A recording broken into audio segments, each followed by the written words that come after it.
Mesdames, Messieurs, bonjour et bienvenue sur Chancel Actuel News. Bienvenue dans cette nouvelle session d'actualité avec notre invité. Nous allons devoir aborder tout, disons comme ça, sujet d'actualité qui font la une des médias. Ici en République démocratique du Congo, nous allons parler de la MONUSCO avec les vives tensions qui sévissent désormais entre la RDC et la MONUSCO ou les Nations Unies. Les réactions n'ont pas manqué du côté du gouvernement qui désormais demande les départs du porte-parole de la MONUSCO ici en RDC.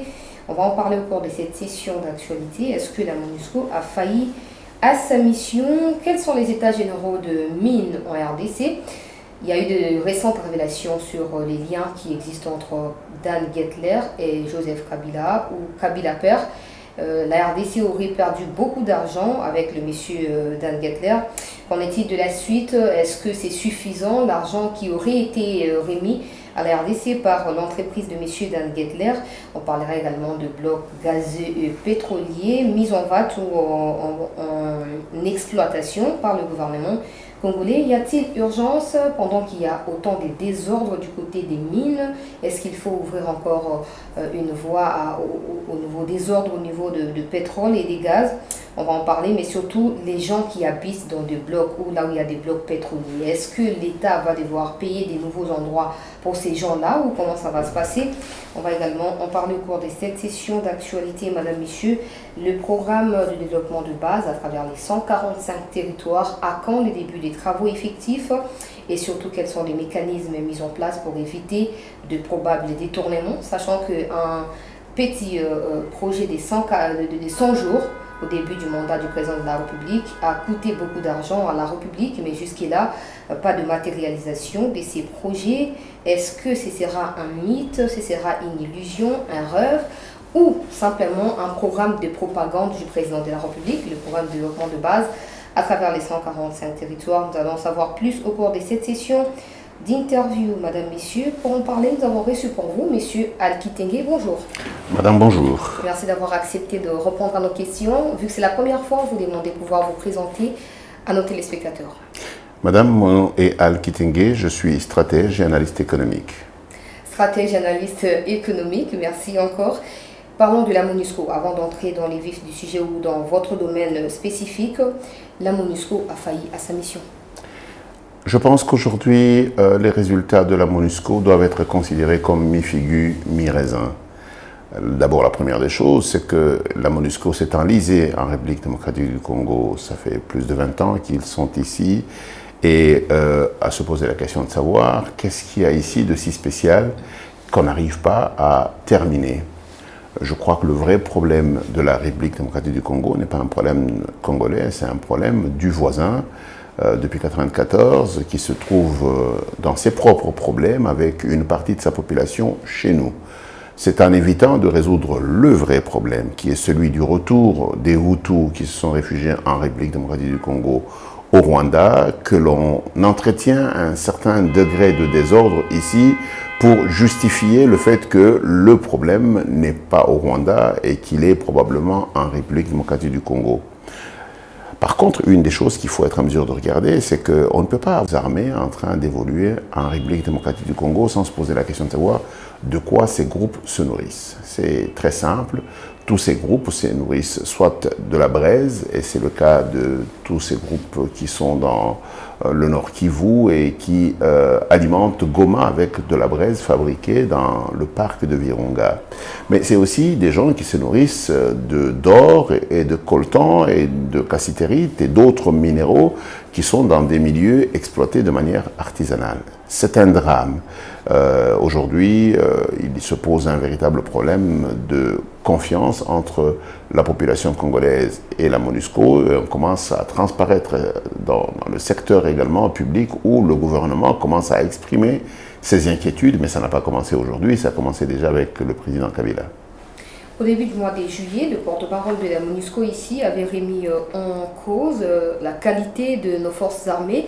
Est-ce que c'est une raison de plus pour justifier ce qui s'est passé les dimanches derniers au niveau de la frontière? Parce que après ces déclarations, le porte-parole du gouvernement avait également répliqué pour dire que ces déclarations-là n'étaient pas propices. Et après, il y a eu des tueries parce que les gens n'ont pas voulu de la MONUSCO. Et puis à la frontière avec l'Ouganda, Nous voulons savoir, M. Alkitenge, vous êtes expert, certainement vous maîtrisez beaucoup de choses que nous ignorons. À la frontière, qu'est-ce qu'il y avait dans les véhicules de la MONUSCO qui a nécessité la violence ou les tueries pour passer la frontière alors qu'il y avait moyen de négocier à l'amiable? Je pense que la question vaut son pesant d'or. La question, c'est comment expliquer une telle délinquance de la part des forces des Nations Unies. Personne ne peut comprendre, sauf une grosse suspicion sur probablement la volonté de cacher quelque chose. Je crois très malheureusement que personne ne peut aujourd'hui, preuve à l'appui, dire ce qu'il y avait dans ces véhicules et pourquoi ces gens se sont conduits ainsi. On observe cependant qu'il y a eu des pertes en vies humaines et on a des personnes qui sont blessées. Et cela embarrasse très sérieusement la MONUSCO et je constate malheureusement qu'elle n'a pas fait attention à ce genre de geste parce que ça va lui coûter en réputation et éventuellement en argent pour être en mesure de dédommager les familles endeuillées et les personnes blessées. C'est dramatique que nos relations se terminent de cette manière sous un chaos très, très remarquable. C'est terminé. J'ai dit sous un chaos très remarquable. Vous avez parlé de relations, c'est terminé de la manière. Donc nous oui, sommes bien déjà sûr. à la fin de relations. Je crois que c'est évident, pas pour une simple raison. Depuis un temps, la République démocratique du Congo demande à la MONUSCO de partir. J'ai entendu un rapport officiel qui dit que la MONUSCO sera totalement partie en 2023 et qu'une partie de la population observe de manière assez claire qu'il n'est pas possible de poursuivre la relation que nous avons. Le gouvernement a indiqué que certaines villes qui étaient occupées d'un certain nombre de personnes de la MONUSCO ont été vidées de ces personnes pour se concentrer sur les zones où on justifierait encore leur présence. Mais je crois simplement qu'on doit être en mesure de constater que la MONUSCO n'a pas été la réponse nécessaire à la paix en République démocratique du Congo. Peut-être bien qu'ils peuvent se satisfaire d'un certain nombre de résultats sur d'autres chemins, sur d'autres terrains, et éventuellement le terrain que j'évoquais tout à l'heure, parce que le véritable problème, la véritable cause, c'est des milliers, des dizaines et des centaines de milliers de rebelles Hutus qui sont sur le territoire congolais, qui devraient logiquement rentrer au Rwanda. Plus de 15 personnes tuées par la MONUSCO au courant de cette dernière semaine. 3 casques bleus auraient été tués. 4 auraient, parce que moi je ne vois pas la population qui n'a pas d'armes et tuer les casques bleus. Mais bon, voilà quand même. Les CG de l'ONU qualifient ces tueries ou je sais pas moi, les casques bleus. Si vous touchez aux casques bleus, ce sont des crimes, des guerres, crimes contre l'humanité. Et des Congolais qui sont morts des milliers et des milliers jusqu'à aujourd'hui. C'est des crimes de quoi ? Je ne voudrais pas rentrer sur un terrain émotionnel ou du narratif. Je crois simplement qu'une vie humaine, une seule vie humaine, ne mérite pas d'être fauchée pour rien. N'importe laquelle. Et ceci dit, je crois aussi que chacun de nous a le devoir de porter le narratif qui est celui de ces problèmes. Je pense qu'il appartient à la République démocratique du Congo, aux Congolais et au gouvernement congolais de pouvoir déplorer le nombre de morts que nous avons et éventuellement créer toute l'histoire nécessaire pour que la postérité se souvienne avec viabilité de ce qui se passe. Et comme vous le savez très bien, hier, un grand mouvement a commencé pour justement être en mesure de créer une mémoire collective au sujet des nombreuses pertes en vies humaines que nous avons accumulées depuis le problème qui a commencé en 1994 au Rwanda. Parce qu'il ne faut pas dissocier tout ce qui arrive au Congo avec ce qui s'est passé au Rwanda. Aujourd'hui, qu'est-ce qu'il faut retenir à la MONUSCO pour répartir en 2023 et est-ce que votre point de vue personnel... En 2023 ou plus vite que ça, il y a une chose qu'il faut retenir, c'est que 20 000 personnes vont devoir quitter la République ou un peu moins. C'est 20 000 consommateurs qui ont un pouvoir d'achat, c'est 20 000 locataires qui louaient des maisons, c'est éventuellement un œil de plus que nous avions parce que la MONUSCO est suffisamment équipée et il va falloir que nous ayons la possibilité de développer une alternative viable. Impact négatif ou positif après leur départ ? Il y a un impact négatif sur le point de vue économique de toute façon, mais c'est ce que je dis, il faut être en mesure de développer des alternatives. Par exemple, si 10 000 personnes qui louaient des maisons à ce genre de personnes se retrouvaient avec des maisons qui n'ont pas de locataires, ça va avoir un impact. Et donc c'est à nous de pouvoir anticiper les effets totaux qu'il y aura avec le retrait rapide ou très rapide de la MONUSCO. Il est important pour nous de pouvoir se rendre compte que la nature a horreur du vide. Quelle attitude à observer du côté de la population, surtout des non-compatriotes du Nord Kivu? Je pense que nous devrons nous rendre compte que lorsque vous avez une économie de la guerre qui s'est installée, même la population commence à estimer que probablement la guerre devenait une opportunité. Et il s'est certainement développé un certain nombre d'opérateurs économiques qui bénéficiaient du fait de la guerre. Les uns pour louer des maisons à des prix assez élevés, d'autres pour louer de la logistique, d'autres encore pour exploiter avec les rebelles et les différents bandits un certain nombre d'exploitations minières, artisanales, officielles ou non officielles. Il est important que les gens se rendent compte qu'il n'y a rien qui vaut la paix et que maintenant il faut se préparer à faire une guerre économique. Ça veut dire en fait créer de manière intelligente une véritable économie sérieuse capable de remplacer la guerre. Qui devra et son économie. Avec qui Je pense qu'il y a deux acteurs majeurs. Le premier acteur, c'est l'État congolais lui-même. Il devrait être en mesure d'inciter l'émergence d'une nouvelle économie dans les zones qui étaient occupées par la guerre, parce que les gens étaient occupés à la guerre et c'était leur occupation et peut-être aussi leur gagne-pain. Et si ces gens n'ont rien, ils auront difficile à pouvoir s'insérer dans la communauté. Ils risquent de vouloir continuer à faire ce qu'ils savent faire. Et donc, il est important de développer des initiatives d'interaction économique dans ces zones. La deuxième catégorie d'acteurs, c'est les privés. Il est important que les privés se rendent compte qu'en fait, nous avons là une opportunité, avec la paix, de pouvoir développer des véritables activités économiques et tourner le dos complètement à toute l'économie de la guerre. Plus de 4 semaines maintenant que le M23 stagne autour de la cité de Bunagana. Est-ce que les forces armées de la RDC ont abandonné, ont fait un repli? Et il faut savoir que le positionnement au niveau de Bunagana est très stratégique pour eux. Ça veut dire qu'en fait, si jamais le feu est ouvert de manière tout à fait pertinente sur eux, ils vont fuir directement de l'autre côté de la frontière. Bunagana est une frontière. Et donc, ils savent aussi que c'est une position très fragile. Toute la question de notre armée, c'est de dire, est-ce qu'on le fait à tout prix et on cause énormément de dégâts collatéraux, ou on travaille jusqu'à l'affaiblissement du M23 et quand on les chasse, il y a moins de dégâts collatéraux. Je crois simplement que je ne suis pas militaire, je ne suis pas responsable de l'armée, j'ai un œil observateur de stratège, je pense simplement que c'est une question de quelques jours ou de quelques semaines. Monsieur Alkiting, est-ce qu'en 2013, réellement le M23 ont fait repli à cause de la pression, de la puissance de nos forces armées, ou il y a eu autre chose? Parce que si quand même ça a été le cas, pourquoi aujourd'hui on n'est pas en mesure de le faire plusieurs semaines après l'occupation de Bunagana? D'abord, rien ne dit qu'à Goma, le M23 était resté moins longtemps que son séjour à Bunagana. Ils sont restés de loin plus longtemps à Goma. Et ils étaient enracinés. Je crois simplement que le M23 n'est pas une machine de guerre. Tout le monde sait très bien que le M23 est appuyé. Même si Mme Bito Keïta confirme que ce sont des vrais tireurs et ce sont des expérimentés, ils ont... Je ne veux pas tout dire, ce n'est pas mon domaine et je ne voudrais pas m'enliser là-dessus. La seule chose que je sais, c'est que le M23, ce n'est pas une machine de guerre, c'est des bandits, tout le monde le sait. Et donc, en réalité, il ne faut pas espérer qu'ils aient une expertise qu'on leur prête. Ils ne l'ont pas, tout le monde sait et tout le monde le dit de manière de plus en plus ouverte, qu'ils sont accompagnés par un certain nombre d'armées étrangères, en l'occurrence des armées du Rwanda et de l'Ouganda d'une manière ou d'une autre. Mais la chose la plus importante, c'est de savoir qu'en matière de puissance militaire, le nombre compte beaucoup. Il n'y a pas 10 000 militaires là-bas, il n'y a pas 20 000 militaires. Ça sous-entend qu'en fait, ce n'est qu'une question de temps.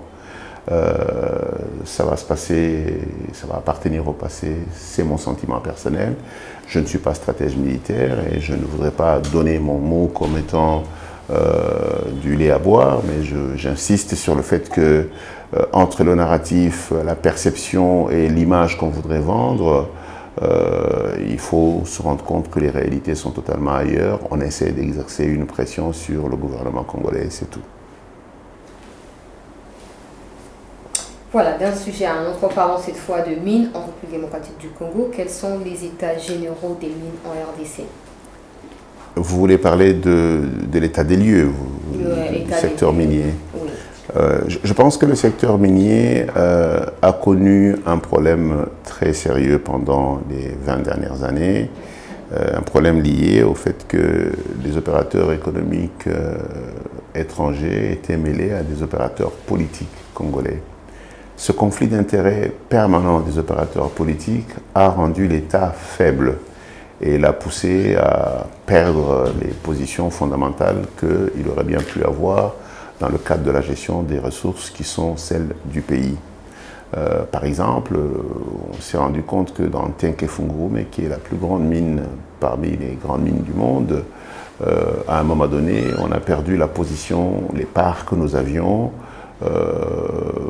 pour avoir une minorité complètement ridicule. Et quand vous allez regarder de très près, des individus se sont trompés d'appréciation, ils ont posé des actes, j'ai envie de dire, délictueux. Et ça se passe pendant 1+4. Au-delà de ça, nous avons dans les différentes joint ventures de la GECAMINE des Congolais qui nous ont représentés, tous politiquement exposés. Et très malheureusement, ils ont laissé les crimes se faire commettre. On a eu un code minier 1 qu'on a appliqué à 30%, on a un code minier 2 qu'on n'a même pas encore vulgarisé. Et je crois que la force aujourd'hui, et il faut admirer la brillante ministre des Mines que nous avons, c'est de dire, la première des choses, j'ai fait les choses les plus simples. Qu'est-ce qu'elle regarde? C'est le patrimoine de l'État était majoritairement entre les mains des individus, c'est-à-dire les différents carrés miniers. Elle rentre dans les dossiers, elle regarde tous les dossiers qui sont réguliers, elle n'y touche pas. Tous les dossiers irréguliers, ça veut dire qu'en fait, des carrés miniers qui étaient entre les mains des gens qui ne payaient pas les taxes, elle récupère. Aujourd'hui, on a la chance d'avoir l'État congolais qui retrouve du portefeuille en termes de entre les mains des individus. La beauté dans ça, c'est que ces individus restent débiteurs de l'État dans la mesure où les impayés restent dus à l'État congolais. Il faut remarquer qu'elle essaye de retrouver un fonctionnement normal des différentes directions qui sont des directions des mines. L'une des choses qui la préoccupe, c'est le secteur de l'artisanat minier où la pénibilité et les morts, ainsi qu'une espèce d'esclavage moderne s'est installée. Et d'ailleurs, qui d'une manière ou d'une autre alimente les guerres. Elle se positionne avec de la stratégie pour être en mesure de pouvoir retrouver des mécanismes d'une exploitation artisanale ordonnée, organisée et intelligente. Par contre, sur le secteur industriel, aujourd'hui, on a quand même vu des initiatives du chef de l'État qui veut que l'État congolais retrouve ses parts. C'est comme ça qu'on a eu toutes ces difficultés que nous avons observées avec le Tenke-Fungurume et qui seront observées avec les autres entreprises où tous les vrais droits de l'État étaient éludés, contournés et la fraude avait élu domicile. Nous sommes en train là de recréer une véritable économie minière intelligente. Et comme vous avez bien remarqué cette année, une grande partie de nos revenus du secteur fiscal, ce sont les mines. Pourquoi? Parce que les opérateurs miniers se sont rendus compte que l'État congolais s'est réveillé et voudrait voir clair sur tout ce qui se passe au mois d'avril, quand nous avons eu des revenus nets de 1,5 milliard de dollars. % de cet argent venait des impôts sur le bénéfice du secteur minier.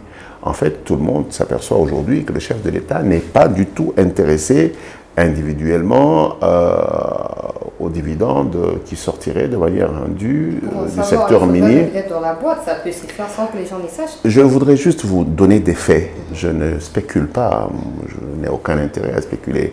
Vous savez, quand une entreprise se rend dans l'obligation de payer ce qu'il doit à l'État, c'est que quelqu'un lui fait pression. On a deux outils qui lui fait pression, c'est la DGI. Le deuxième outil, c'est l'IGF. Et les deux entités ne peuvent faire ce qu'elles font que lorsqu'on leur laisse les mains libres. Et la personne qui tient l'autorité de l'État, c'est le chef de l'État. Donc vous en direz ce que vous voudrez. Il faut remarquer les faits.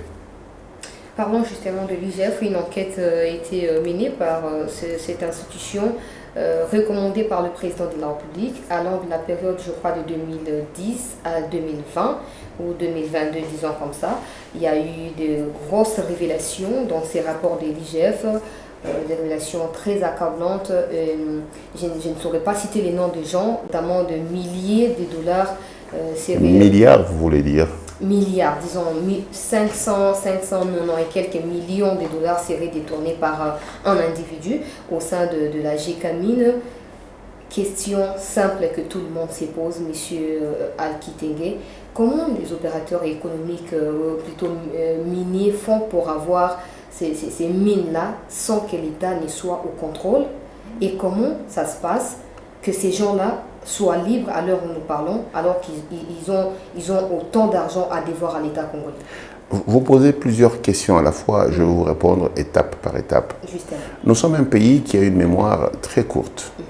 Nous avons ici un ingénieur des mines un ingénieur métallurgiste plutôt, qui s'appelle Ngoy, qui a écrit un livre sur la GECAMINE et qui a fait des vidéos, y compris avec le très brillant Christian Bossembe, pour expliquer aux Congolais ce qui s'est passé dans les mines. Son livre, il y a 15 ans qu'il l'a écrit, mais personne ne l'a écouté. Il dit de manière assez claire comment les gens ont dilapidé les ressources de la GECAMINE et comment la mauvaise gouvernance mettait à risque le pays. Personne ne l'a suivi. Aujourd'hui, si vous regardez ce que l'IGF met à nu, ce n'est qu'une très petite partie de ce que l'ingénieur Raphaël Ngoy a mis à nu depuis de longues années. Recherchez Raphaël Ngoy sur Internet, recherchez son interview avec Christian Bossembe. Je peux vous garantir que vous pourrez retrouver son livre. Ce monsieur dit tout. Le drame du secteur minier, c'est que les hommes politiquement exposés pensaient qu'ils pouvaient indéfiniment poser des actes criminels sans qu'un jour cela ne s'arrête. Et très malheureusement, aujourd'hui, les gens ont très difficile à rendre compte. Parce que si aujourd'hui on demande aux gens de rendre compte détail par détail, le fait deviendra tout de suite politique. Les gens vont dire que les gérants d'aujourd'hui essaient de régler des comptes aux gérants d'hier. Mais je vois un autre, il y a une justice nationale qu'il faut être en mesure de faire, même si au bout de cette justice, il peut y avoir des dispositifs particuliers que l'on peut mettre en place, comme certaines amnisties, on ne sait jamais. Mais il est important que l'on s'aperçoive qu'on ne peut pas malheureusement dilapider les ressources qui appartiennent à tout un pays, à tout un peuple, de manière si longue et si impunie pendant si longtemps. Je pense qu'il est important que la vérité soit mise à la face du monde. Et je voudrais ici vous rappeler que pendant très longtemps, les contrats qui avaient été signés étaient demandés en publication par nos différents partenaires, aussi bien dans le cadre de l'ITIE que dans le cadre des différents contrats que l'on avait avec la Banque mondiale et le Fonds monétaire international, mais il y avait un refus catégorique. Heureusement qu'aujourd'hui, on a accès à toutes ces informations. Et je crois simplement qu'il est important que la République démocratique du Congo prenne l'engagement de ne plus jamais faire ça à sa propre population et aux générations futures. C'est notre responsabilité d'établir l'état des lieux de manière sérieuse et de donner une véritable opportunité non seulement au secteur minier pour qu'il se développe viablement. Je voudrais juste vous rappeler ici que le secteur minier est un secteur qui exploite des ressources qui sont épuisables. Donc ça nous impose un certain degré de responsabilité vis-à-vis des générations futures. Nous n'avons pas le droit, nous, de consommer toutes les ressources dont la nature nous a dotés sans nous soucier un seul instant des générations à venir.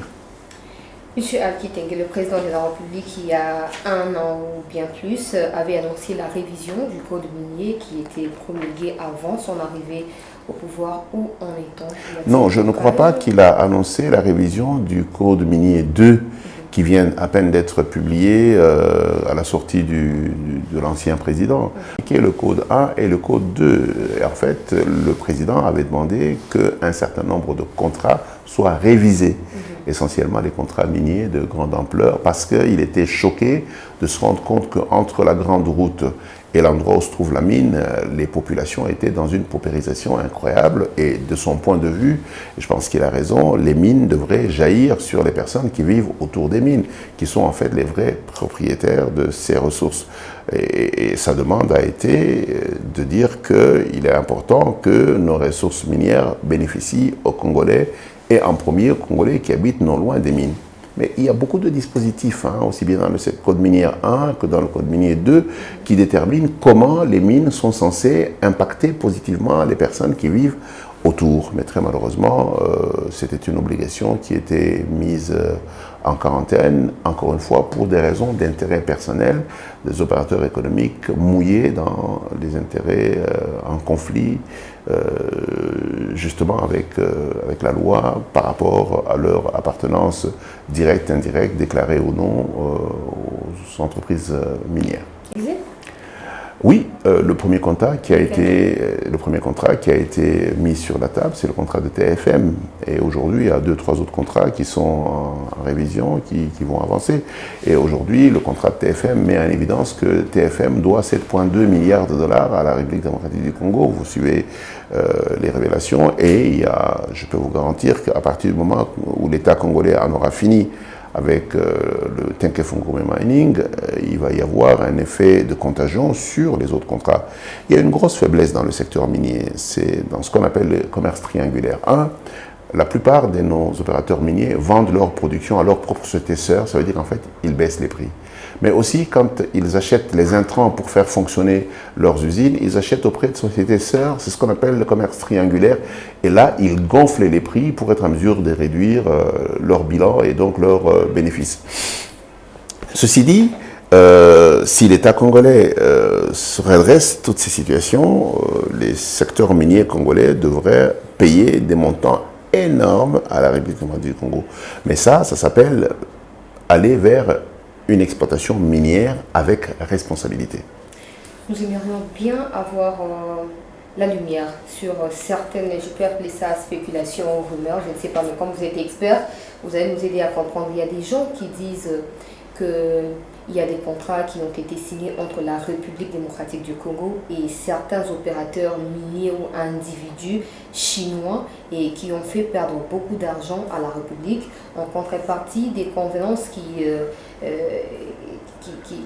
devraient être faites, notamment des infrastructures qui devraient être construites, des écoles, des hôpitaux et bien d'autres choses en faveur de la population congolaise n'ont jamais été faites. Pouvez nous en dire plus? En fait, vous revenez là sur le contrat chinois, le contrat des 5 chantiers. Ce contrat, il est public.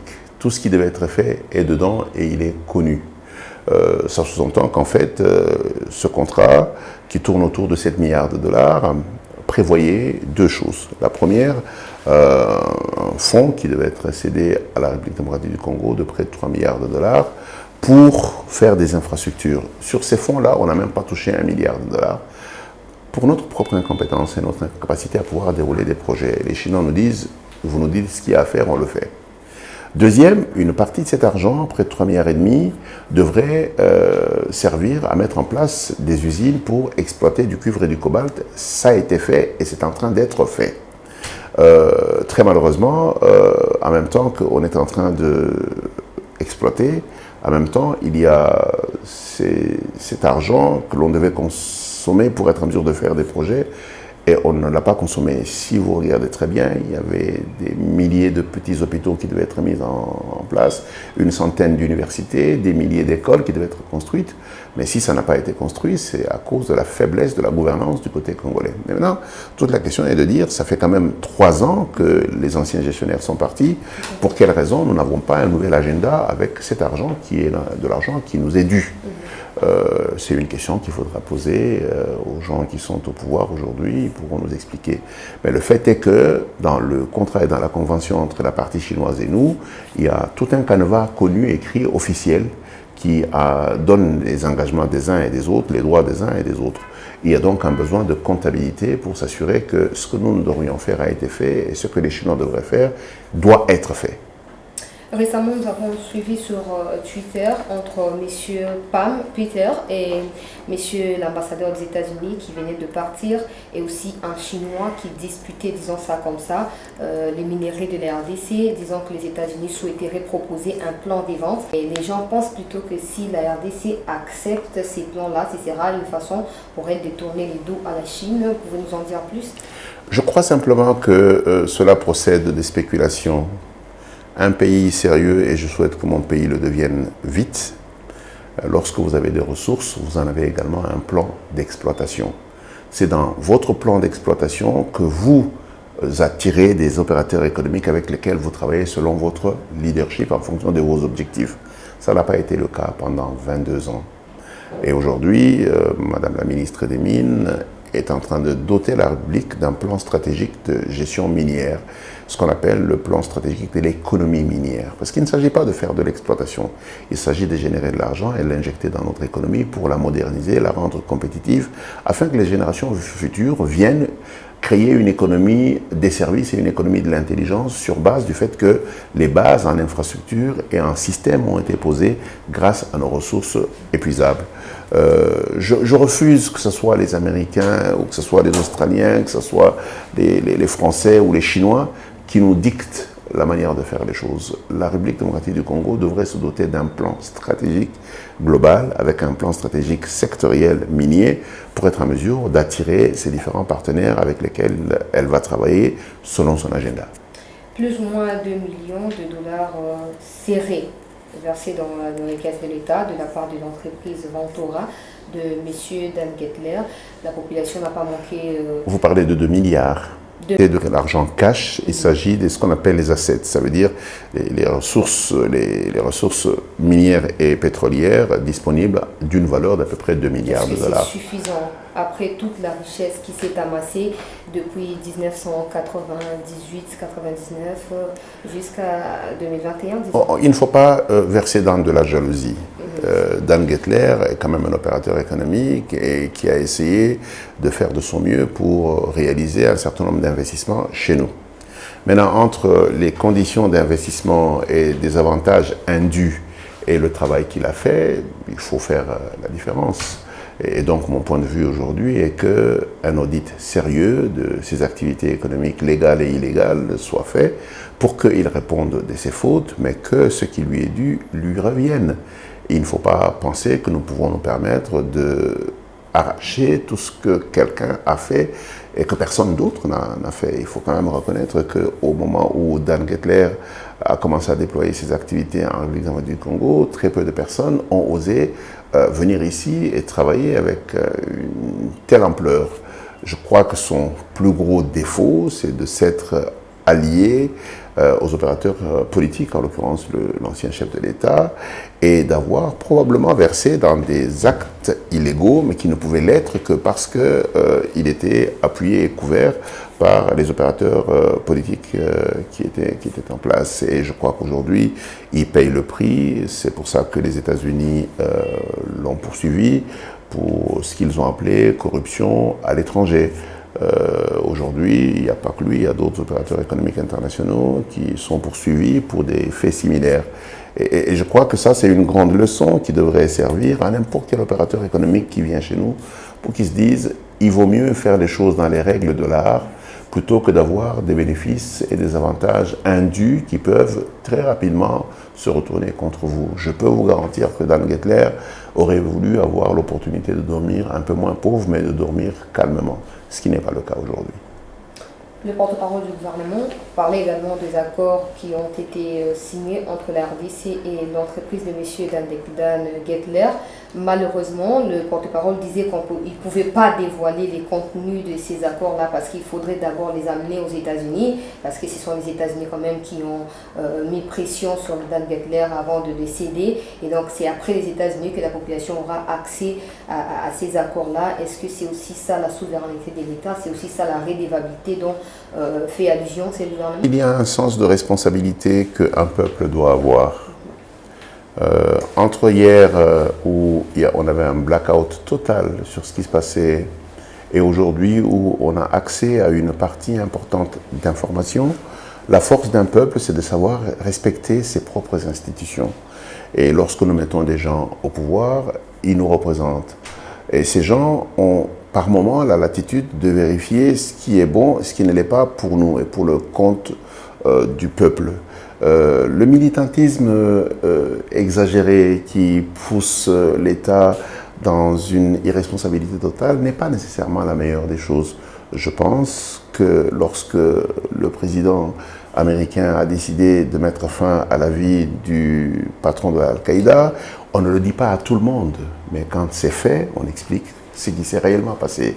Et je pense que nous avons l'obligation de laisser les gens qui sont au pouvoir la latitude de conduire le dossier jusqu'au bout. Il y a des choses qu'ils ne peuvent pas encore dire et ils ont eu le courage de dévoiler une partie de l'information, d'appeler les ONG nationales qui sont ici et leur montrer la complexité de la situation. Et la grande partie des ONG qui ont participé à ces réunions a compris. Je pense qu'il faut juste leur donner un peu de temps et c'est aussi ça la gestion citoyenne. Corruption, détournement au sein du domaine minier en RDC, avant de parler du gaz et du pétrole dans les sujets aussi et d'actualité. Quelles sont des pistes de solutions pour éviter à ce que dans les années à venir que nous puissions reparler de tout ce que nous parlons actuellement, négativement bien sûr? J'ai rédigé un livre qui a été édité et publié l'année dernière, qui se dénomme Sine qua non, afin de déraciner la corruption. Vous parlez de la corruption et de la fraude dans le secteur minier. Non, la corruption et la fraude dans tous les secteurs, dans toutes les activités. En République démocratique du Congo, pendant très longtemps, on s'est conduit comme des véritables voyous, il faut le dire ainsi, et le chef de l'État lui-même le répète en disant il y a une chose qu'il ne soupçonnait pas. Il savait que le pays était corrompu, mais c'était l'ampleur de la corruption. Nous sommes dans une situation catastrophique. La seule chose qui peut nous en sortir, c'est le peuple congolais. Il va falloir que nous soyons les demandeurs de l'intégrité. Il ne faut pas espérer que les gens qui bénéficient de la corruption soient ceux qui la combattent. C'est pour ça qu'aujourd'hui, y compris dans la gestion d'aujourd'hui, un certain nombre de personnes sont impliquées dans la corruption et on le voit de manière assez claire. C'est pour ça que l'IGF a autant de succès. C'est que la corruption continue, les fraudes continuent.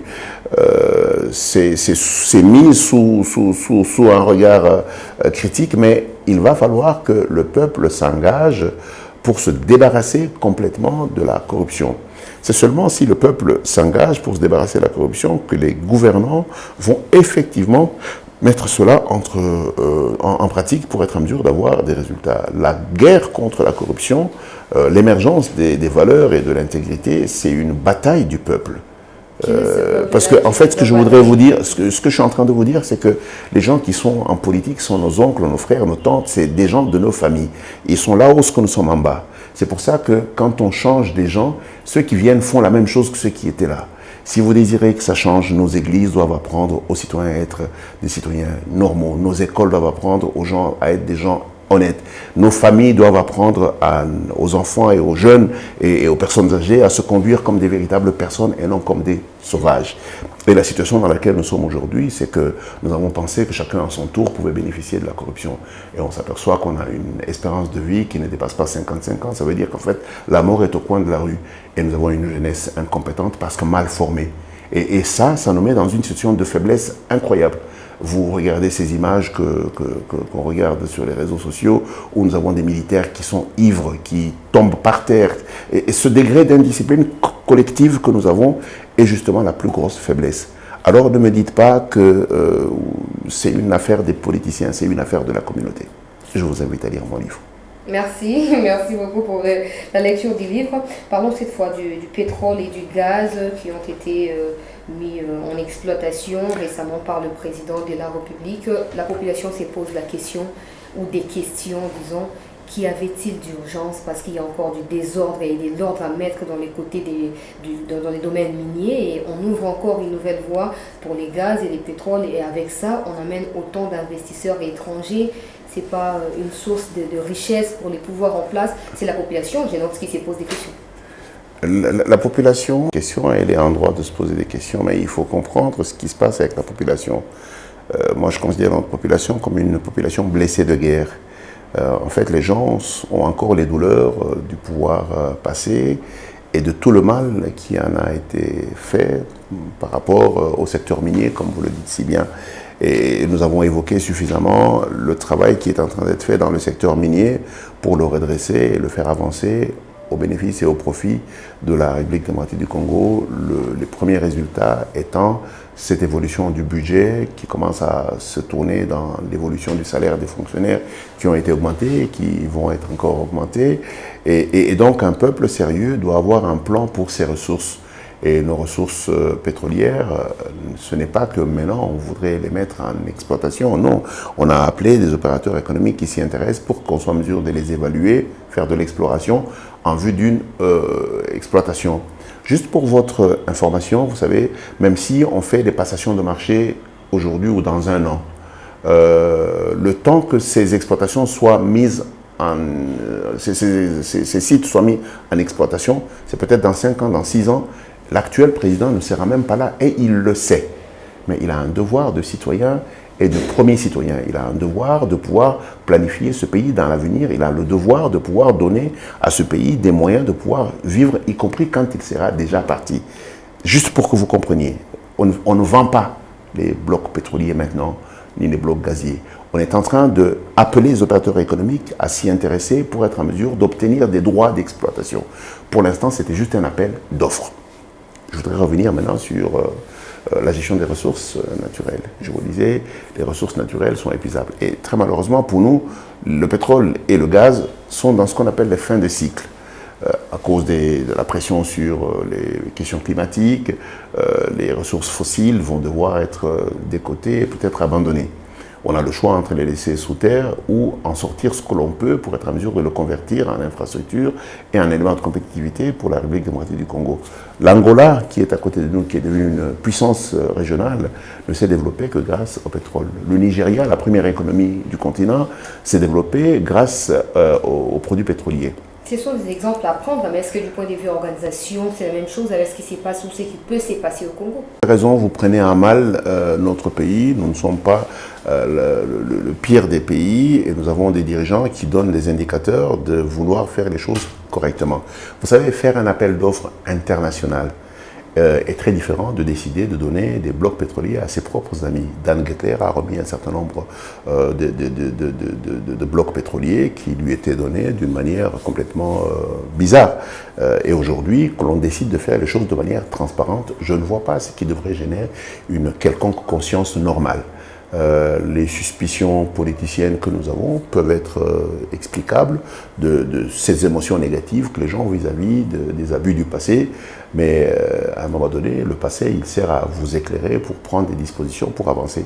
Et c'est ici où je fais un appel simple aux Congolais, c'est d'être un observatoire de la gouvernance de la République. Ça veut dire qu'en fait, et vous le lirez bien dans mon livre, il ne faudrait pas que le peuple congolais ou les citoyens congolais se conduisent comme des passifs. Mais ils doivent être un peuple intelligent qui pose des questions et qui pose des bases de surveillance citoyenne. Vous savez, quand on vous parle de Global Witness, quand on vous parle de Transparency International, c'est des ONG. Les unes allemandes, les autres américaines et anglaises. Et en fait, c'est des ONG, c'est des citoyens qui s'organisent pour surveiller la gouvernance.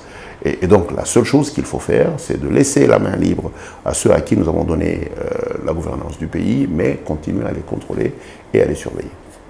Il y a des gens qui habitent déjà dans plusieurs endroits qui ont été ciblés. J'ai entendu ces jours-là le ministre des hydrocarbures en parler à partir d'Engie apparemment jusque vers les Bandundu là-bas où il y a du pétrole, mais nous savons également qu'il y a des gens qui habitent et il y a même des spéculations, je ne sais pas confirmer, qui disent que même Kingakat serait aussi, il y aurait aussi le pétrole là où il y a Kingakat qui est construit. Comment les gouvernements vont s'organiser pour éviter que la population... On ne va pas spéculer. Sur Kingakati, le ministre a été très clair, nous sommes sur un bloc pétrolier, de toute façon. Il ne savait pas avant de construire? Vous pouvez lui poser la question. Par contre, les blocs qui ont été mis en appel d'offres, Kingakati a été évité. Il doit y avoir plusieurs raisons pour ça, mais je voudrais juste insister sur le fait que nous avons toute une loi qui gère les questions pétrolières, nous avons toute une loi qui gère les questions forestières, nous avons toute une loi qui gère les questions minières. Vous voulez juste comprendre, le cadastre minier est au-dessus du cadastre pétrolier, qui est au-dessus du cadastre forestier, qui est au-dessus du cadastre agricole et qui est au-dessus du cadastre d'habitation. Ça sous-entend qu'en fait, si vous habitez sur une zone où on trouve des minerais, on vous fera partir pour des besoins de ce qu'on appelle l'intérêt général. Et on vous donnera de quoi vous réinstaller ailleurs, dans des meilleures conditions, et on s'occupera de vous de manière responsable.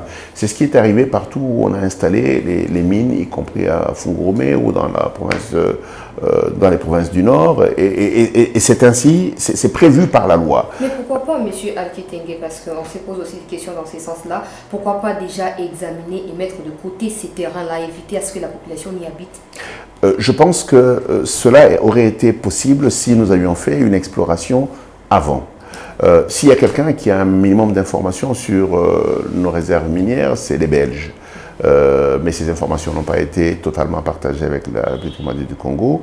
Mais même alors, les technologies évoluent, on finit par se rendre compte que certains endroits dont on ne connaissait pas le contenu du sol et du sous-sol se révèlent être des sources de réserves minières ou pétrolières. Je vous donne un exemple simple. Il y a des quartiers de résidence à Kolwezi qui étaient considérés comme des quartiers de résidence des travailleurs de la Gécamine. Aujourd'hui, c'est devenu des mines elles-mêmes. Mais ça veut dire qu'en fait, le niveau de connaissance que l'on a aujourd'hui est largement supérieur au niveau de connaissance qu'on avait hier. Mais même alors, l'intérêt d'exploiter les minéraux montre suffisamment de ressources pour être en mesure de déplacer de manière responsable. Et il y a des règles pour ça, de sorte que les gens se retrouvent dans des bien meilleures conditions et que l'exploitation minière soit faite. Et qu'à la fin de l'exploitation minière, les fonciers soient rétablis de manière classique. C'est prévu dans les textes pour qu'une quelconque réoccupation soit possible. Donc ne vous inquiétez pas pour ça. Voilà, la population, on n'inquiète pas la population. Une dernière question par rapport à ces gaz, à ces pétroles. Monsieur Alkitenge, que faire pour éviter à ce que vous appelez des suspicions ou blessés des guerres, disons comme ça, la population qui est blessée, qui a encore des souvenirs du passé, que ces souvenirs-là ne se reproduisent pas en termes de détournement, en termes de tout ça, dans ces domaines des pétroles et des gaz?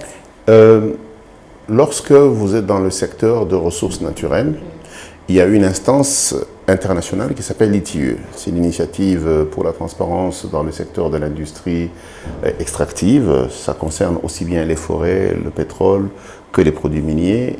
Et il y a un certain nombre de règles de transparence. Je pense que nous devrions avoir des journalistes qui sont spécialisés sur la transparence dans l'industrie extractive. Nous devrions avoir des citoyens qui sont informés. Je pense que la seule façon de créer un climat de confiance, c'est la transparence. Il me semble que les dirigeants en place ont compris l'intérêt de pouvoir faire les choses de sorte qu'une confiance naisse et croisse entre les dirigeants et le peuple congolais. Nous avons aujourd'hui la chance d'avoir une ministre des Mines qui n'est pas intéressée par l'exploitation minière. Elle n'est pas du tout intéressée à avoir des titres miniers. Ce qui fait qu'elle se met à dos toutes les personnes qui se trouvaient dans des situations complètement illégales. Pour être en mesure de s'attaquer aux gens qui ont été des faussaires, il faut être en mesure d'être intègre. Et je salue le courage de cette brave femme. La semaine dernière, une organisation lui a décerné un prix de reconnaissance. Et je pense que d'autres ministres devraient se battre pour que dans leur secteur, on les reconnaisse comme étant des personnes intègres, des personnes qui posent des actes en faveur de la République et de la population. Programme de développement de base à travers les 145 territoires. La population se pose de multiples questions. Ce programme a déjà été annoncé il y a presque un an, depuis je crois, mi-2021, juin ou mai-juin, quelque chose comme ça. Bref, ça fera déjà presque un mois depuis que les présidents de la République, un an plutôt, ont parlé. Qu'est-ce qui empêche aujourd'hui les déploiements des activités? Parce qu'en personne, mon équipe et moi, nous étions par exemple dans la province du Sud Ubangi, où on nous informe qu'il y a eu des gens qui étaient venus se renseigner, qui ont pris des informations de la part des chefs des territoires, chefs des secteurs, chefs des groupements, et ces gens-là avaient communiqué à la population que non, après 6 mois, il y aura déploiement des travaux pour tel projet. Mais bon, moi, je suis allée il y a quand même une semaine, il n'y a absolument rien. Pour vous dire que moi, je suis un homme heureux quand j'entends parler de ce nouveau paradigme qui est celui de la gestion à partir de la base. Pourquoi je le dis? Parce que le peuple congolais urbain a maltraité le peuple congolais rural pendant 62 ans. Nous avons consommé tout l'argent de l'État, même les différents endettements nationaux et internationaux ont tous été consommés en milieu urbain. Aujourd'hui, on a un chef de l'État qui nous dit « ce paradigme ne marche pas du tout, nous devons faire ce qu'on appelle de l'inclusion sociale ». Ça sous-entend qu'en fait, nous devons être en mesure d'investir l'argent public au niveau des 145 territoires au moins. Vous savez, ce qu'il y a de bien là-dedans, c'est que je n'ai jamais entendu un seul citoyen dire que ce programme est critiquable et qu'il n'est pas bon. Et j'ai entendu des citoyens, bien avant vous, qui disent « quand est-ce que ça va être fait ? Est-ce que ça va être bien fait? Est-ce qu'il n'y aura pas des détournements ?»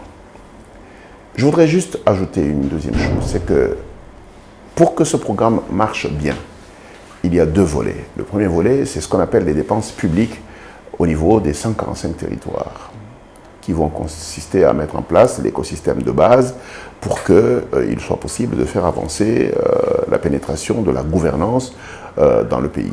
Deuxième chose, c'est ce qu'on appelle les acteurs privés, les entreprises, les créateurs de richesses. Il faut que nous arrivions à créer des entreprises qui ont un ancrage rural, qui ont un ancrage au moins dans les 145 territoires. Parce que si nous avons des entreprises, nous aurons donc des emplois. Et si nous avons des emplois, nous aurons donc des gens qui ont les moyens et qui peuvent dépenser. Et notre économie peut croître. Maintenant, la question que vous posez concerne la partie de l'investissement public, les 1,660 milliard de dollars dont on parle, les 10 millions de dollars par territoire. Okay?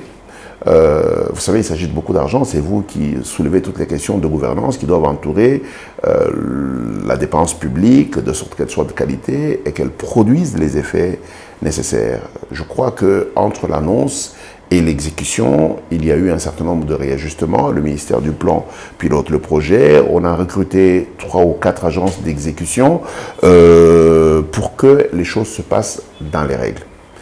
Si vous me demandiez mon point de vue, c'est que ce projet devrait, à un moment donné et le plus rapidement possible, générer un leadership local. Ça veut dire qu'en fait, à mon avis, le leadership de ces projets devrait être dans les 145 territoires. Et nous, en tant que pays, nous devrions être en mesure de faire ce qu'on appelle un concours d'émulation entre les 145 territoires pour voir le leadership local et voir un petit peu la capacité d'innovation. Ça sous-entend que, de mon point de vue, il ne faut surtout pas que des entreprises des grandes villes aillent faire les travaux sans s'ancrer dans les territoires et y générer à la fois du développement, mais également du social et des entreprises qui doivent pouvoir y rester. Je pense qu'il y a bien plus que ce qui est visible. Moi, mon point de vue, c'est que, par exemple, la question de l'eau et de l'électricité, nous devrions avoir émergence de 145 entreprises de production d'électricité dans les 145 territoires, mais des entreprises publiques locales. Nous devrions avoir 145 entreprises de production et de distribution d'eau, des entreprises locales. Nous devrions avoir des entreprises de voirie et des drainages et des entreprises de développement routier, des entreprises locales, avec des équipements et qui s'installent là-bas. Et ça, c'est du mix entre le public et le privé. Bien sûr, aujourd'hui, les gens ne regardent que l'impulsion publique. Non, le développement des 145 territoires ne sera effectif que si, sous l'impulsion du secteur public, le secteur privé s'y mette. Et laissez-moi vous donner des exemples. Le secteur bancaire a ce qu'on appelle les clauses de service public universel. Ça veut dire qu'en fait, dans leur licence, elles doivent se déployer sur toute l'étendue de la République, mais elles sont toutes sur le boulevard et dans les grandes villes. Aujourd'hui, c'est une opportunité pour leur dire, de manière intelligente, comment pouvons-nous nous répartir le territoire national pour que dans tous les 145 territoires, nous ayons au moins le service bancaire ou des services financiers disponibles. Ils ont dans leur licence l'obligation de pouvoir faire de la distribution sur toute l'étendue de la République. Il y a même un fonds qui est là pour ça. Et c'est le moment pour que, justement, l'État congolais actionne ce volet de service public universel pour être en mesure de pouvoir se déployer sur toute l'étendue de la République. Il y a aussi les produits pétroliers. Vous savez que le carburant que nous avons ici à 1,3, 1,4 dollars, à Mbujimayi, il est à 2,5, à Kabinda, il est à 3,5, au Sankuru, il est à 4 dollars. Et lorsque vous allez dans le sud Kivu, à des endroits comme à Mwenga, il est à 3,5 dollars, 4 dollars. Ça sous-entend qu'en fait, l'État congolais peut se dire, j'ai l'obligation d'amener minimum dans les 145 territoires les mêmes capacités de distribution et de disponibilité des produits pétroliers. Comme vous le savez très bien, les produits pétroliers ont un impact réel sur les coûts de transport et donc le coût des transformation et de transport des marchandises. Et donc, la question, à mon avis, n'est pas nécessairement de dire quand est-ce qu'on commence. Il faut commencer comme il faut faire des choses qui sont durables. Du coup, quand vous expliquez autant de choses qui rentrent en cause pour l'exécution du projet, on suppose que ces projets peuvent aussi faire un programme de propagande ou des campagnes électorales pour le président. Absolument, si le chef de l'État réussit son programme des 145 territoires, il est l'homme de la situation, il aura transformé la manière de gouverner ce pays. On sera passé d'une façon égoïste de prédateur assis dans les centres-villes à une économie, une gestion, une gouvernance inclusive du point de vue financier, économique et social. Laissez-moi vous dire qu'il y a plein de choses qui peuvent être faites d'ici les élections. Et je suppose en passant que nous, peuple congolais, devrions mettre le chef de l'État au défi, qui nous montre déjà ce qu'il est capable de faire en un temps record. S'il nous montre comment il a commencé, ce sera un argument supplémentaire pour qu'on lui donne 5 ans de plus pour qu'il termine le boulot. Et je crois simplement que nous avons là l'opportunité de bousculer quelqu'un qui est au pouvoir et qui nous montre qu'il est de bonne foi et lui dire maintenant il est important qu'il se mette en ordre de bataille, qu'il se donne des biceps supplémentaires pour être en mesure d'exécuter ce qu'il dit qu'il peut exécuter. Quand pour un projet des 100 premiers jours du président de la République, il y a eu détournement et il n'y a absolument, disons même pas 5% de ce qui devrait être fait n'est fait jusqu'aujourd'hui. Vous pensez que la population a encore confiance d'accepter que ceci soit une réussite ou peut faire confiance à une réussite? À votre avis, qui est le bénéficiaire d'une réussite de ce projet? Ce sera justement le peuple. Très bien. Alors, elle devrait être là, celle qui demande. C'est ce que j'étais en train de vous dire. Aujourd'hui, elle peut être dans le doute. On a du mal à accepter qu'il y a aussi grand projet comme 145 territoires ne soit une réussite avec les mêmes acteurs. Le monde entier ne se développe pas avec les sceptiques. Le monde entier se développe avec des gens ambitieux. Okay? Et une erreur peut arriver dans la vie d'une institution, d'un homme ou d'un leadership. La bêtise, c'est de ne pas être en mesure de tirer de leçons des erreurs qui sont arrivées. Et vous pouvez lui poser la question. Je pense que la bêtise serait de ne pas tirer de leçons d'une erreur qui est arrivée. Et moi, je suis un entrepreneur. Je sais que quand je tombe dans un échec, il ne me sert qu'à une chose, tirer des leçons, avancer en m'améliorant. Point, full stop. Et moi, je dis encore une fois, ce serait bête de la part de notre population que d'empêcher le chef de l'État d'agir parce que au cours de ces 100 premiers jours, il y a eu des dérapages. Je pense qu'il faut qu'il agisse pour qu'il s'amende. Et aujourd'hui, il est suffisamment consciencieux du simple fait qu'il traîne encore les boulets de ces 100 jours dans ses jambes et qu'il a l'obligation de pouvoir démontrer qu'il est capable de dérouler des grands travaux. Et s'il les déroule bien, ce sera un objectif supplémentaire à lui donner de dire « faisant davantage dans les 5 prochaines années ». Joseph Kabila a dit j'ai manqué 15 bons collaborateurs ou meilleurs collaborateurs pour changer la RDC. Et c'est avec le même collaborateur que l'actuel président travaille. Je parle d'abord de chefs des secteurs, chefs des territoires qui n'ont pas été changés depuis que le président est au pouvoir. Vous pensez que les gens qui ont eu l'habitude de rester là, qui reçoivent des cochons, des moutons, des gens parce qu'il y a infraction, il n'y a pas de jugement, il n'y a pas des peines qui ne soient attribuées à la personne coupable, etc. Vous pensez que ces genres de personnes sont prêtes à embrasser ces grands projets et accompagner le président vers la réussite, même si c'est pour la population d'abord? Je crois qu'il y a quelque chose qui vous échappe très violemment et il faudrait que vous ouvriez les yeux dessus. Pendant la mandature passée ou les mandatures passées, la gestion du pays se limitait au centre-ville. l'ensemble des lois et des règles que l'on avait se terminaient ici. Vous le dites si bien, dans les territoires, c'était les moutons et les vaches et tout le reste. En fait, c'était ça la réalité. En fait, on se foutait pas mal de ce qui se passait dans les milieux ruraux. Et c'est pour ça que nous avons eu 145 groupes armés dans les milieux ruraux. Tous les 145 groupes armés, ils sont dans les milieux ruraux, parce qu'en fait, personne ne s'en occupait. Aujourd'hui, le chef de l'État nous dit je voudrais poser ma base de gouvernance au niveau de la base. Ça sous-entend qu'en fait, on aura 3 catégories de leaders locaux. Des gens capables à qui on n'avait jamais donné l'opportunité de travailler et qui vont tout de suite se mettre à niveau et qui vont avancer. Et on aura des gens moyens qu'il faudra former, encourager, pousser à la lumière des meilleurs pour être en mesure de donner des résultats. Et il y aura des incompétents qu'il faudra simplement virer pour être en mesure de les remplacer. Pouvoir nettoyer tous ceux qui ont travaillé avec le prédécesseur pour mettre des nouveaux, serait une façon de dire, est-ce que nous sommes capables de créer des citoyens nouveaux à partir des arbres? Non, ce sont des Congolais, il faut leur donner l'opportunité en fonction de ce qu'ils sont capables de faire. Et aujourd'hui, les mettre à l'épreuve et en leur donnant un minimum de surveillance et d'appui serait quelque chose de bien. Si vous vouliez mon avis, moi j'aurais pu dire on renforce les autorités locales en leur donnant des consultants et des cabinets d'accompagnement. Et nous devons être en mesure de réinventer notre organisation en fonction du simple fait que nous devons être en mesure de travailler avec performance à la base. Et c'est ce qui pourrait soulever la République démocratique du Congo. J'aime à le dire, et je le disais encore dans une conférence récemment, quand quelqu'un gagne de l'argent à Boulungu, il vient à Kikwit. Quand il a gagné de l'argent à Kikwit, il vient à Kinshasa. Et quand il a gagné de l'argent à Kinshasa, il va en Europe. Et donc, mon point de vue, c'est que si on désire que l'argent ait un impact sur notre économie, il faut le dépenser le plus loin possible. Et je pense là-dessus que le chef de l'État a raison.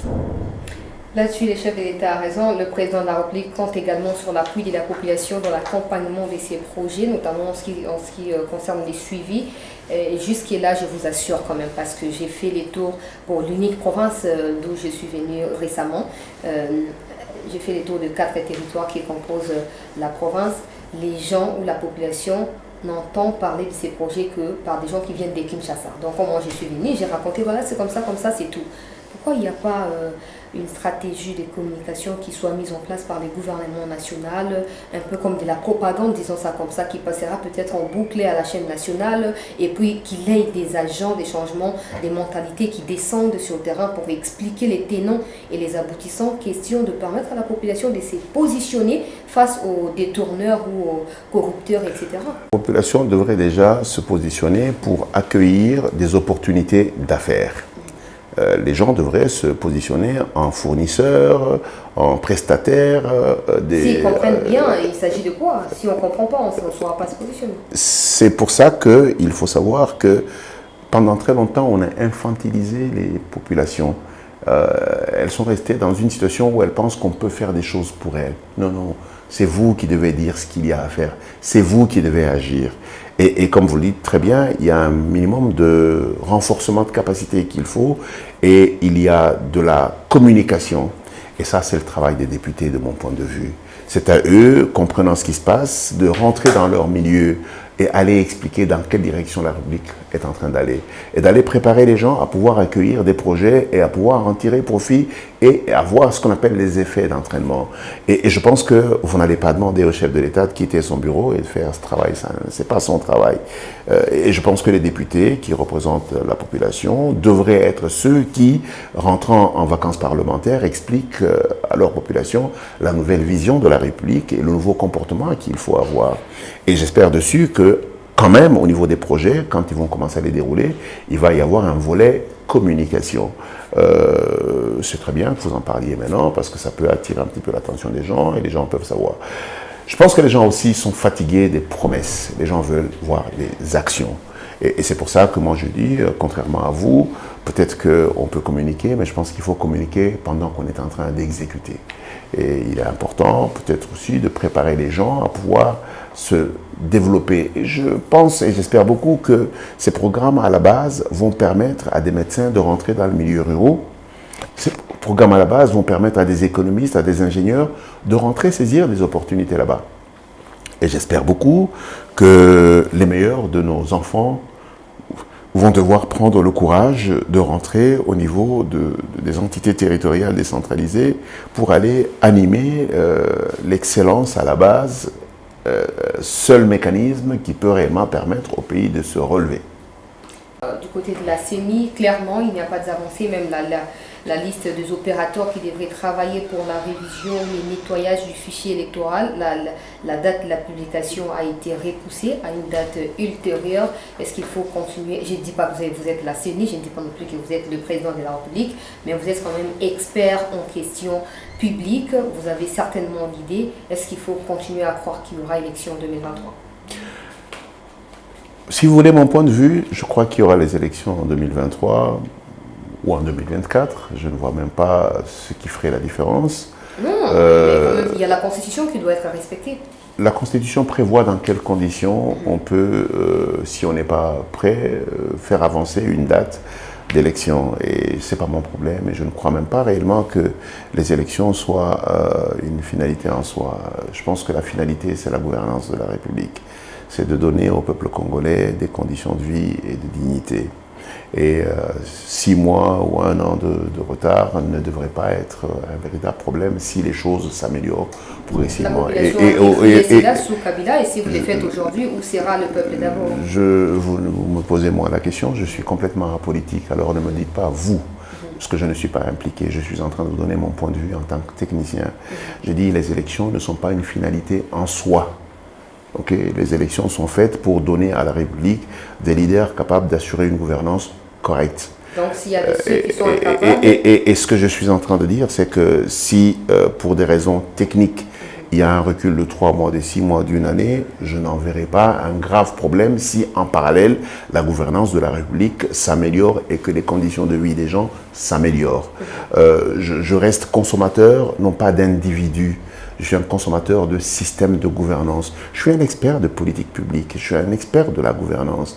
Et donc, je sais qu'un individu est un souffle. Il peut entrer dans un avion, il crache et la personne meurt. Et si vous mettez tout votre espoir sur une personne, vous vous trompez. Nous avons la chance aujourd'hui d'avoir un chef de l'État qui communique avec son peuple et qui explique dans quelle direction il veut aller.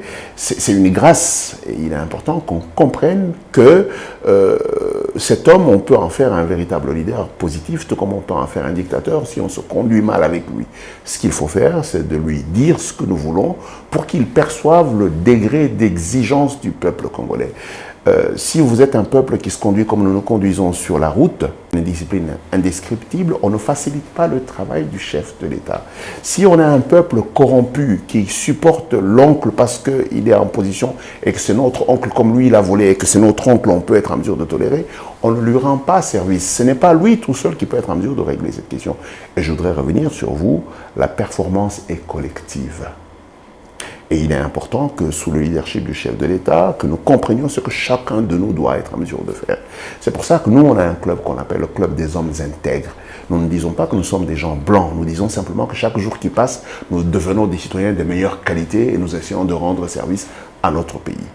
Et je vous invite à vous joindre à ce grand mouvement des personnes intègres qui décident de devenir des citoyens positifs, des citoyens à même de pouvoir rendre des véritables services de qualité à ce pays.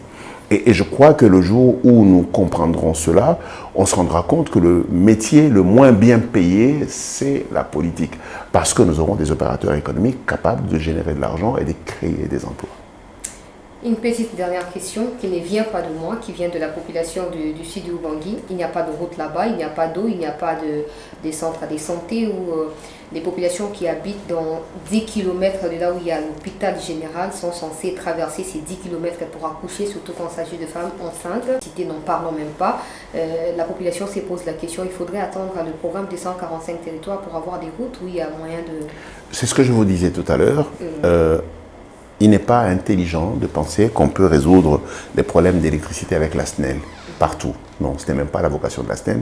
Les questions d'électricité ont été libéralisées. Et donc, moi je disais, les entités territoriales locales sont à même de pouvoir créer des sociétés locales public ou privé ou mixte, pour être en mesure de déployer des solutions énergétiques. Et nous avons tout un département, toute une agence qui s'appelle l'ANSER, dont l'objectif justement c'est de déployer des solutions adaptées pour être en mesure de créer une économie autour de l'énergie. De la même manière, l'eau, il n'y a pas trois choses à faire, c'est la capter, la traiter et elle est prête à être distribuée. Ça sous-entend qu'en fait, si nous créons des solutions locales, nous serons en mesure de pouvoir donner des véritables solutions. Qui doit créer ces solutions? Quand on utilise la population, je voudrais élire, mais quand il y a des besoins, on ne répond pas. Ma réponse est très claire là-dessus. Le secteur de l'eau a été libéralisé. Il ne faut pas espérer que ce soit seulement le public qui le fait. Je disais ici, ça peut être public, ça peut être privé, tout comme ça peut être public-privé. Aujourd'hui, on a des Indiens qui arrivent à des endroits, ils prennent la même eau qui a toujours été là, ils la purifient, ils la mettent dans les bouteilles et ils vous la vendent. En fait, à un moment donné, il faudrait juste que vous posiez la question de savoir si ces gens ont deux cerveaux dans leur tête. La réponse est non. Ça sous-entend qu'en fait, vous n'allez pas, comme des enfants éternels, penser que les autres doivent toujours trouver des solutions pour vous. Et vous avez l'art de pouvoir donner le pouvoir excessif à des gens que l'on a élus. Les gens que l'on a élus viennent ici pour s'assurer que des lois sont prises pour que la gestion se fasse correctement au niveau de la gouvernance publique, mais les richesses ne sont pas créées par le public, elles sont créées par les privés. Et donc, il est important qu'on se rende compte que là-dessus, la seule façon de rendre l'eau disponible, c'est de la rendre commercialement viable. La seule façon de rendre l'énergie disponible, c'est de la rendre commercialement viable. Et les infrastructures, y compris dans les pays riches comme le Canada, les États-Unis et la France, il y a deux catégories d'infrastructures. Il y a des infrastructures publiques pures et des infrastructures publiques privées et des infrastructures privées. Par exemple, la grande partie d'autoroutes dans tous ces pays riches sont des routes privées que les gens payent au quotidien. Et donc, encore une fois, les solutions ne sont pas superposables, il y a des spécificités. Moi, je ne peux pas comprendre qu'une province comme l'ancien Équateur, avec tout le parc forestier que cette province détient, il n'y ait pas un plan d'urbanisation avec une capacité de dire nous allons prélever une partie de notre forêt pour en faire une exploitation, pour être en mesure de pouvoir financer les routes et financer les écoles. Derrière ça, il faut quand même savoir qu'il y a beaucoup d'infrastructures abandonnées. Donc il serait temps que nous commencions à les réhabiliter, à les utiliser viablement. Le plus gros défi chez nous, ce n'est pas nécessairement les infrastructures, c'est l'homme. Les meilleurs d'entre nos enfants fuient les milieux les plus difficiles, ils viennent tous en ville. Si nous trouvons des mécanismes pour que les gens soient incités à rester dans les milieux ruraux ou dans les milieux de ce que moi j'appelle de la deuxième zone, probablement que nous pourrons voir les choses. Vous parlez vous-même des hôpitaux. Qu'est-ce que c'est un hôpital s'il n'y a pas un médecin ou s'il n'y a pas d'infirmier? Et donc, mon point de vue, c'est que nous devrions nous battre pour être en mesure de pouvoir stimuler des ingénieurs, des économistes, des juristes, des médecins à pouvoir s'installer viablement dans les milieux ruraux. L'Afrique du Sud a fait quelque chose de très remarquable et beaucoup d'autres pays l'ont dupliqué. Ça veut dire qu'en fait, lorsque vous êtes un fonctionnaire de l'État et que vous touchez, je donne comme ça un exemple, 1 000 $ quand vous travaillez en ville, lorsque vous travaillez dans une ville de deuxième niveau, vous avez 1 300 $. Lorsque vous allez dans un milieu rural, vous avez 1 800 $. C'est-à-dire, plus vous allez dans les conditions où l'État n'a pas créé l'environnement propice, plus vous avez de l'argent. Ça pousse l'État. L'État. Mais ce n'est même pas la politique publique qui est appliquée. Aujourd'hui, Mobutu nous a laissé une politique publique où plus vous étiez dans les milieux ruraux, moins vous étiez payé. Les gens qui sont en ville avaient 7 fois plus de salaire que les gens qui étaient dans les milieux ruraux. Ce que cela a provoqué, c'est que les gens ont quitté les milieux ruraux pour venir en milieu urbain. Et donc, ne mettez pas l'État comme un bloc inamovible. L'État, c'est des personnes intelligentes qui sont capables de mettre en place des politiques publiques qui répondent à des solutions. Ne croyez pas que nous sommes les pires des cas. Vous et moi, nous sommes l'État congolais, vous et moi, nous sommes des citoyens de ce pays. Demain, je ne serai pas surpris de vous voir ministre. Mais toute la question, c'est que si nous avons un état d'esprit fataliste, bien entendu, nous serons un pays pauvre à fond et nous ne bougerons pas. Moi, je crois à la dynamique de l'intelligence. Je crois à la dynamique du courage et de la discipline. Je crois à la dynamique de la volonté. Et c'est pour ça qu'à aucun moment, je n'ai été fataliste en ce qui concerne la situation dans laquelle nous sommes. Je sais que nous pouvons nous en sortir. C'est l'État qui doit assumer complètement ses responsabilités. L'État, c'est vous et moi. Je vous le disais tout à l'heure, et laissez-moi vous le dire, il n'y a pas d'État discipliné avec des citoyens indisciplinés. Alors, ne me racontez pas des exigences aux gens qui sont en haut si les gens qui sont en bas sont complètement indisciplinés. Il n'y a pas moyen d'espérer que vous pouvez mettre au monde un enfant discipliné. Si vous êtes indiscipliné vous-même, ce n'est pas possible. Les gens qui sont au-dessus, je vous le répète, ce sont nos oncles, nos tantes, nos frères, nos sœurs. Ils sont là-haut, ce que nous sommes en bas. Le jour où nous serons des églises qui sont droites, nous aurons des chrétiens qui sont corrects. Le jour où nous serons des citoyens corrects, à un moment donné, un peu d'humilité. On ne peut pas être un pays qui, de manière cyclique, a des gens qui abusent dès qu'ils arrivent au pouvoir et penser que c'est une question du pouvoir, c'est une question des citoyens. Parce que ces gens-là viennent aussi de là où Aussi simple que nous sommes. Donc, si nous, on est voilà, comme ça, eux aussi viennent de... Mais qui les appelle présos? C'est nous. Ça veut dire qu'en fait, nous les encourageons à se conduire comme des maladroits. Nous les encourageons à se conduire maladroitement avec la population. Le jour où nous allons commencer à leur donner la sanction, y compris la sanction sociale, les choses changeront. Monsieur Alki Tengue, merci. C'est à moi de vous remercier. À nos questions, merci na bande ko ba ino so na ngati biso na beaucoup c'est penza ko na bete mingi ya bande ko balandi mais bali ko so na moi lingala nini yango elekaki. Alors monsieur Alki Tengue azali moko ya ba expert ya makoma matali économie na mboka na biso awa atali pe makambo ya économie na libanda ya mboka. Alors to yambaki lokola invité na mokolo ya lelo pona koyeba na kusula na makoma matali o ezokoleka kati na Congo na MONUSCO bino nyonso ete tension et autres s'est multiplié chaque jour qui passe. Oui, le gouvernement a aussi un départ, il y a porte-parole à MONUSCO, tout soli en gros, na mboka Alki Tengue oyo ayebi na koloba ete par la responsabilité zali bipai MONUSCO en quelque sorte azali susuna bosenga kozala mboka ote po ete makama ya ki kosala akokisi yango na ndenge esengeli, mais d'autre part faut que koyeba ete MONUSCO azalaki pe locataire na bandako ya ba congolais. Tango MONUSCO akokende, est-ce que l'état congolais a remplacer batu to il faut l'état soit déjà moi ba mikano et pas imosusu ya koyeba na ko sécuriser économiquement financièrement bandeko bayo bandai ko louer babiloko ko latisa to ko lambisa MONUSCO to pe ba oyo MONUSCO amboshaki lokola bato ya misala ndeko Alki Tengue na ko kabola ya ye makanisi na bino ba inoso bolandaki na wetali makambo ya MONUSCO mais le quoi zalinde expert na makambo matali économie na ba mine na wetali pe pétrole na mboka na biso bolandi na sikisiki ndenge alobi ete na makambo matali a expliqué était ba misolo ya leta ebungaki mwa ebele na banda ba mibu ata tukumi ba ya mibale koleka. Alors lelo oyo ba mikonzi ba zwami en place bazali na mwa volonté ya koyeba na kobongisa makambo nde asengi ete population a assumé par na ya responsabilité en apportant également les soutiens appropriés tout en mettant pression kotia mwa mosukusuku likolo ya bato yo bazoko kamba biso pour monde ça été bosenga ezali boye il faut ko ya na lenge boye ainsi de suite pour na koyeba na kopesa ba solution mais azali pe optimiste koloba ete na ndenge mokonzi actuel azoko kambela makambo na pole oyo azali na yango ya koyeba na kosolaka na population makambo ya matali ba mine po mokonzi ya mboka azoko kipe yango te ezali pe propriété privée ya mokonzi ya mboka te. Donc azoko espérer te mikomi ezali koya secteur ya mine na mboka na biso ekobongisama e totia eliki ya biso nyonso pe tomitia pe lisusu na mosala. Alors na mituna ma matalaki exploitation ya pétrole na gaz o mokonzi ya mboka utai ko lancer mikomi lekaki elongo na ministre oyo atali makambo ya ba pétrole makambo ya ya ba gaz ya ba carburant to bengaka ba essence awa etc.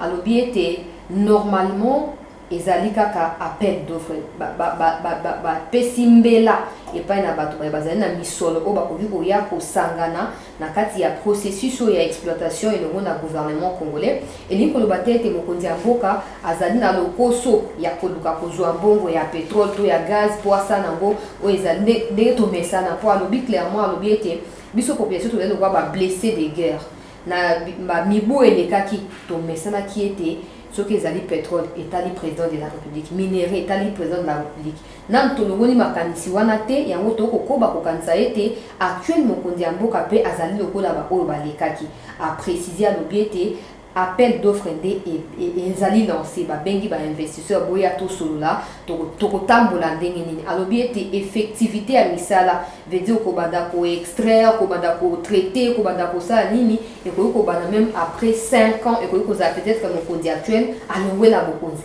Donc tokanisa te ke ezali une façon ya mokonzi actuel ko s'enrichir ndenge prédécesseur na ba ki na kosala et puis alobi na oyo etali kingakati ete kingakati ezali pe solo penza moko ya bisika pétrole ezwami mais toyeba ete batangi yango te na kati ya ba bloc oyo batie mpona koyeba na koexploiter pour des raisons oyo ndeko Alki Tengi a cité te mais alobi ete ministre ye moko abi pourquoi baconsidérer yango te mais koluka mpe koyeba pourquoi baétudiaki te ndenge nini baconserve baespace oyo ezali ya leta ekoki kozwama na baminere to mpe bapétrole ndeko Alki Tengi alobi ete na oyo etali badomaine wana ya baresource ya mboka na biso ezali nde babelge bao bakolonizaki biso nde bakomaîtrise mpenza mingi makambo géographiquement parlant ndenge esengelaki kosalama bon lokola basi badeterminaki yango te ezali mwa bokoso mais aexplike koloba ete l'état asi azwi déjà engagement mpona mibeko ekoma mibongo misolo mayima asengeli ekopesamela bandeko baye bakofandaka bisika babloc pétrolier ezwami bisika babloc gazeux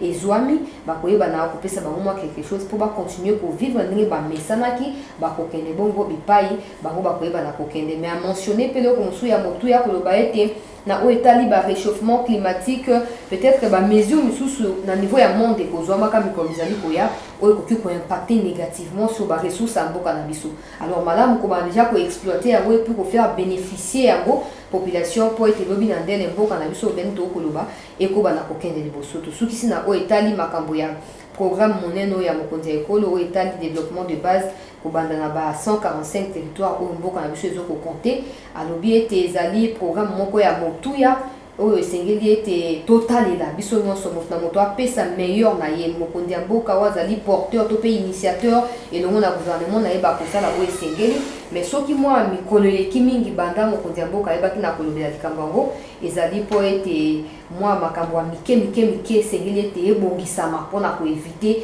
miyibi bobosani te bato oyo ntango mokonzi ya mboka azoplanifie réussite bamosuki bafandi baoplanifie détournement alors mpona koluka mpe kodétourne badétourneur mikolo eleki mwa ebele kotala ndenge nini bakobongisa makambo banzela ekotongama baekole ekotongama mais azokoloba mpe ete nyonso wana ekosalama kaka na leza te mpo bandeko baprivé ndeko yo songolo paka ozali na mwa entreprise na yo okoya boyokani na l'état congolais yo kopesa boye l'état kofuta na ndenge boye ainsi de suite mais na nyonso wana mpe bacongolais bakozwa bamisala et soki mokonzi ya mboka réussir pari wana to réussir épreuve wana ya programme ya monene boye ekozala eloko oyo ekodémarquer président de la république na baprédécesseur na ye et puis ekoracheter confiance mpona miniti oyo tokoloba mwa méfiance ezali soki lelo elonga epesami na projet wana ndeko Alki Tengi alobi ete population ekondima mokonzi ya mboka et puis mokonzi ya mboka mpe akomindimisa epa na population mpo alobi ete ya ye mpona korésoudre baproblème